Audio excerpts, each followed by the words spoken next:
La lecture du Saint-Coran pendant le Ramadan revêt une importance capitale pour les musulmans.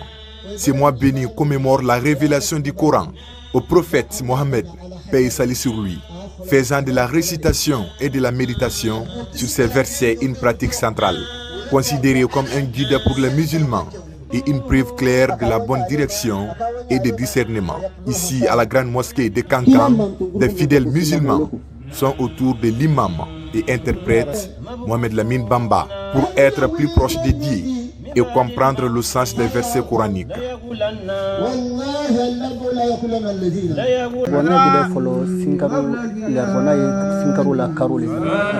Chaque année, on se regroupe ici à la grande mosquée de Kankan pour lire et interpréter le Saint-Coran aux fidèles musulmans qui viennent. Donc c'est une pratique ancienne. Ça ne date pas d'aujourd'hui. Les musulmans qui y prennent part auront l'occasion de comprendre beaucoup de choses dans le Saint-Coran.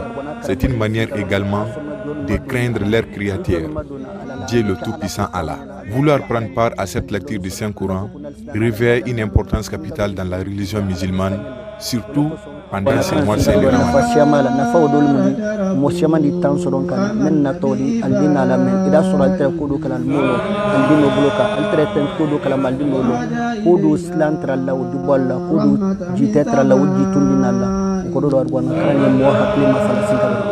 Pour ce lundi, 7e jour du Ramadan 2024, l'imam Mohamed Lamine Bamba interprète la sourate Hud, 11e numéro du Saint-Coran. Cette sourate présente différents châtiments divins et scellé par excellence du déluge. Il est suivi par d'autres épisodes en mettant en scène l'histoire des prophètes de l'islam et le châtiment, suivant l'incrédulité de leurs peuples respectifs.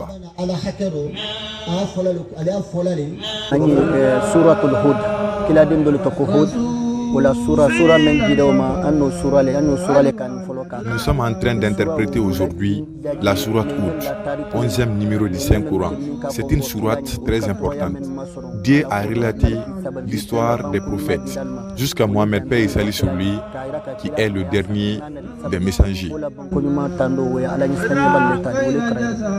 Pour le Ramadan de cette année, notamment dans la savane guinéenne, la pression atmosphérique varie des fois entre 40 et 41 degrés, selon les spécialistes de la météo. Face à cette situation très difficile, Mohamed Lamine Bamba appelle les fidèles musulmans au courage.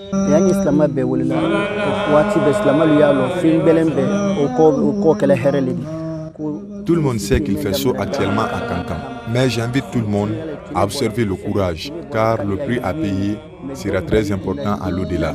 Donc il ne s'agit pas de dire qu'il fait chaud. Chacun de nous doit prendre le courage et continuer à jeûner.